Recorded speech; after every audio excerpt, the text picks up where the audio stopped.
Supply Check Tuesday. We would love to take some of your calls at 301-230-0980 on the Washington Wizards and the fact that they have the second pick in what is thought to be the worst NBA draft in ever. I saw a tweet earlier today, Anthony, that said they, whoever it was, like I think it was an NBA GM, told whoever this person was that they're like the top pick in this draft they would have is like the number 10 pick in a normal draft. Number 10? Yeah. I've seen that. I've seen whatever. I don't know. I've also seen Will Dawkins say he actually thinks that there's multiple All-Stars in this draft. Every NBA draft in the history of the league has had at least one All-Star. So chances are there's going to be at least one. I know it looks bad right now, and we certainly hope it's whoever the Wizards take it to, but like it's definitely not the best. And it's also funny because every mock draft I read has a different dude going to. And every Wizards fan that I follow on Twitter or get exposed to on Twitter wants a different guy too. It's a little concerning. It's concerning. I feel better than I should about it because I genuinely think Will Dawkins is one of the best scouts in the NBA. Okay. Which is helpful. The whole being good at your job when your job is scouting thing. Like, Winger was brought in to run the ship, run the entire operation. Winger wanted Dawkins because when it comes to building a basketball team, both from a scouting and like, hey, we need to do these things, there are few better in the league than Will Dawkins. And I think that's what Michael Winger thought. And I don't know that he's wrong on that. I mean, look at last year's draft. Like, Bilal Coulibaly looks to be like a very, very good pick at number, it turned out to be 7, right? They were at 8. They traded up because other teams were trying to trade up to take Coulibaly, and they were able to convince Indiana, like, hey, just drop back 1 so you guys can get Jarris Walker and don't trade with these other teams, and voila. So the thing is about a bad draft, it doesn't matter how bad the draft is if you're right. It does seem like Alex Sarr, who played in the NBL in Australia last year, but is a French big man, 19 years old, 6'11", 217 pounds. He's got a 7'4" wingspan. He seems to be the number 1 guy. And it is remarkable that the Hawks win this lottery. They had a 3% chance of getting the number 1 pick, and that 3% paid off for them. And the Hawks, like, he's the right kind of guy for them because he's kind of a Clint Capella-y type of player. I don't think he's ever going to be like a great NBA player, but he's big, he's athletic, he'll roll to the rim, he's a good defender, apparently.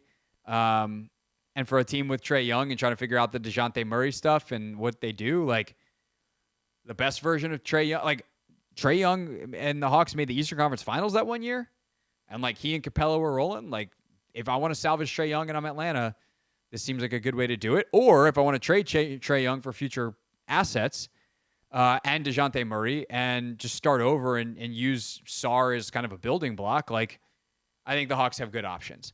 Now, are the Wizards going to potentially look at that whole situation and be like, we would like to come up? I don't know. But here are some of the names that are being considered for number 2. Donovan Clingan, a big man out of UConn, 7'2". He's 20 years old. He's enormous, and he had a great season at UConn. This one is super interesting because this dude got hurt the other day. I don't know if the extent of the injury is out yet, but Nikola Topic, who's Serbian. This pick is, by the way, from the Nets in the James Harden trade. Houston wins the 3rd pick lottery. I should say, if he goes 3, the mock draft I'm looking at has him going 3. But he's, 18 years old, 6'6", 200 pounds, got good size.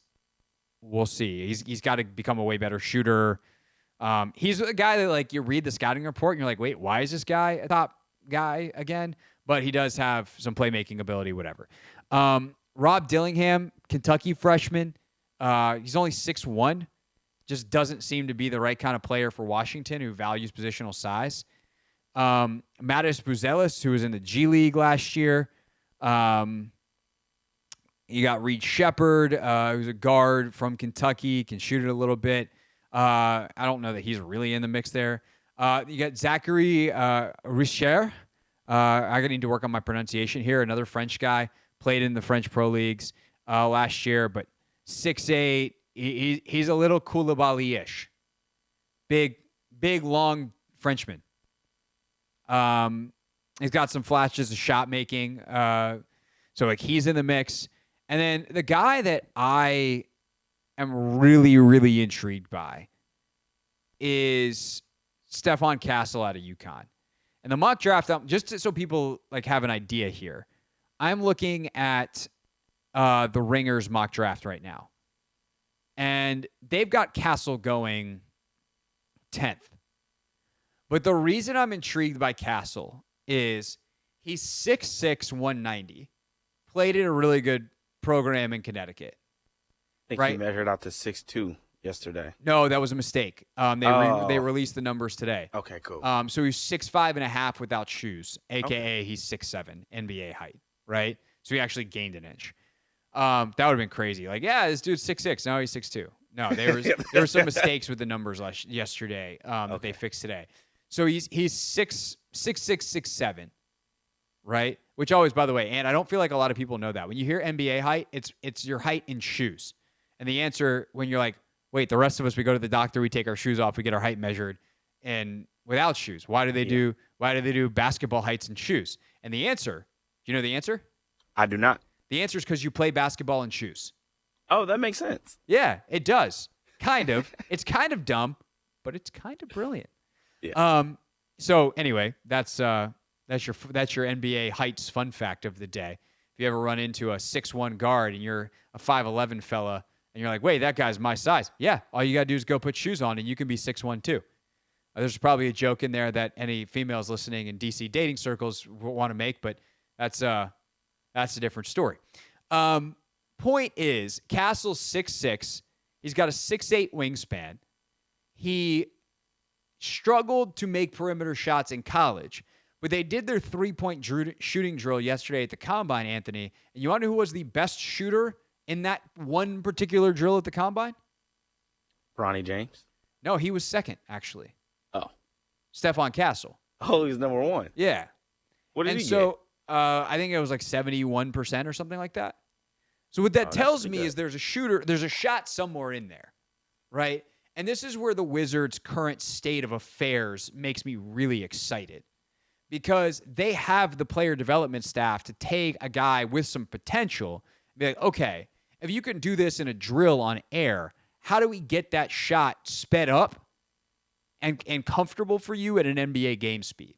And it might take years, but they got time.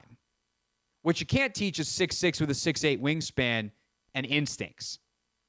And he's got that. And I think also Washington is going to build in the Minnesota-Oklahoma City defensive length kind of mold. And you've got Koulibaly, long, athletic, gangly arms. Why not add Castle to that? So that's not me saying they need to take Stephon Castle. I have not watched almost any of these guys yet. It's kind of my project for the rest of this week and early next week. It's a lot harder with number 2 pick. Normally I could watch 1 or 2 guys and be like, we're set. Not this year. I'm going to have to watch like 10 guys, and it's not going to be the easiest. But to kind of get a feel for who they are and their games, et cetera. See what kind of French league actions on YouTube.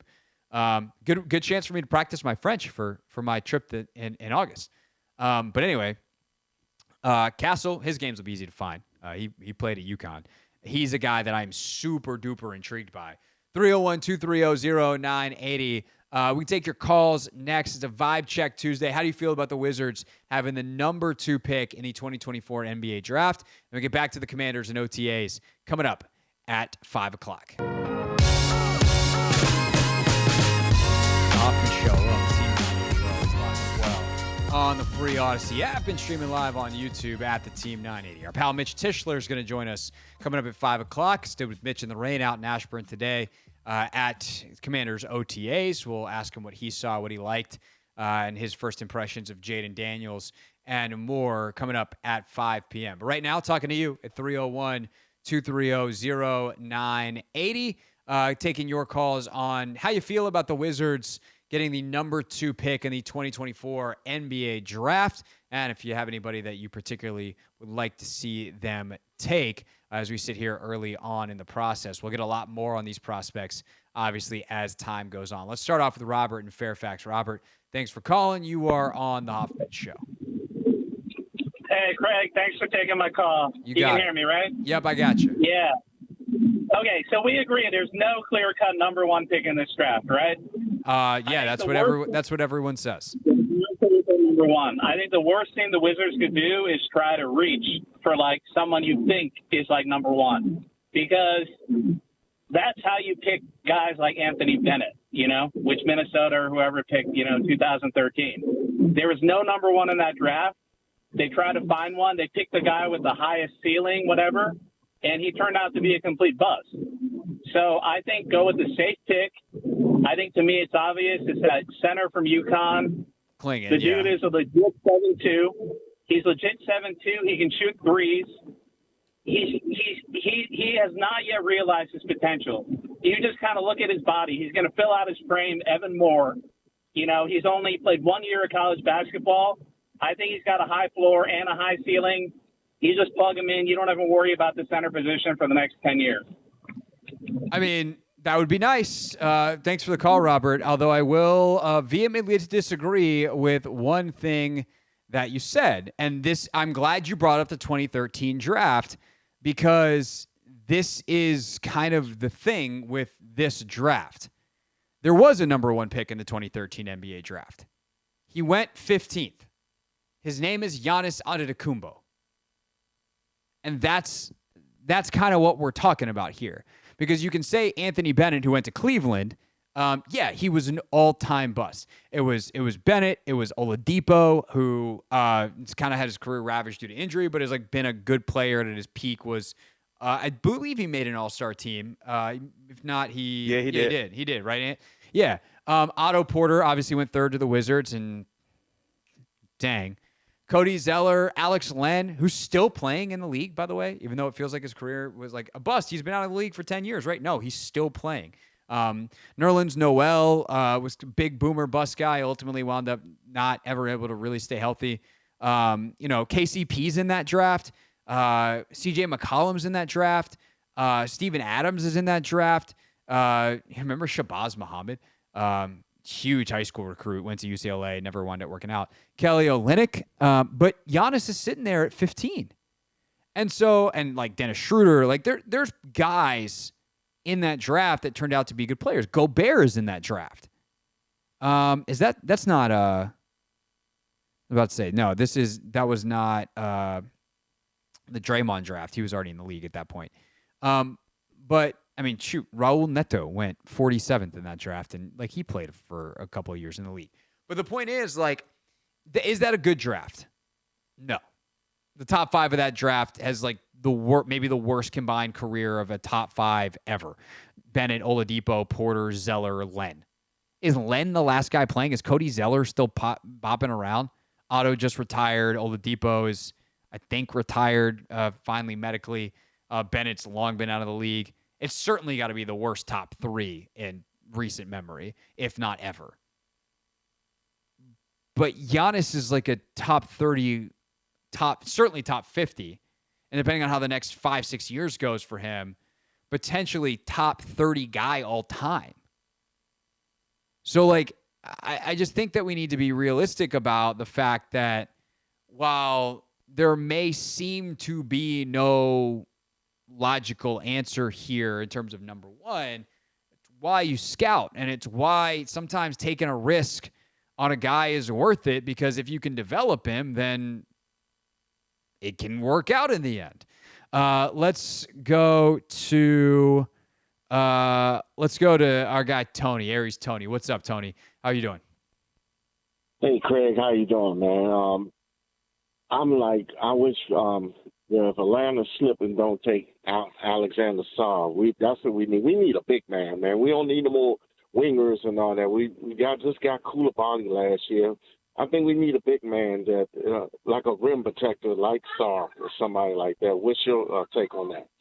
I mean, I just think that they need everything. Like, I would not overthink this and think about need here, because realistically, like, you are looking at a team that is hopefully reinventing itself entirely over the next, 2-3 years. And if that's the case, then every position you have is currently open for upgrade. The one guy that you correctly assess is like a huge part of the future is Koulibaly, but they got 2 wings at least that you need. Like, if you look at in modern NBA basketball, shooting guard, small forward, power forward are all like wing type of positions, slightly different body types, whatever. But like they can duplicate really long athletic guys with offensive upside who are good defenders. Like, you can't have enough of those dudes on your team.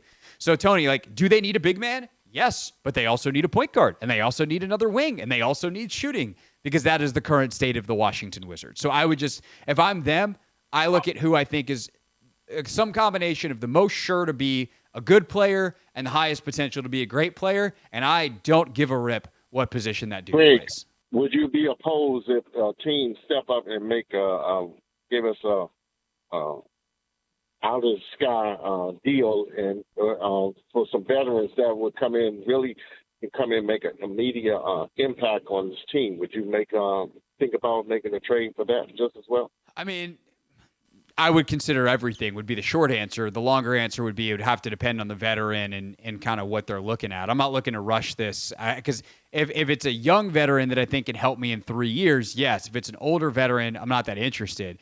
There's part of me that's like, I know everyone thinks this draft sucks, so like, can I get some extra picks?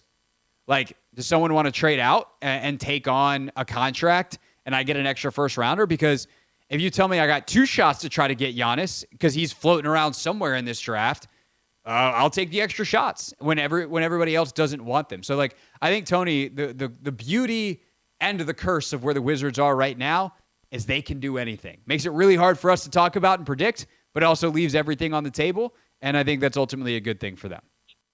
I just hope they get it right. Thanks a lot, Craig. Yeah, hey, that's 2 of us, and I think a lot more. Thanks, Tony. This is the Hoffman Show on the Team 980 and the Odyssey app.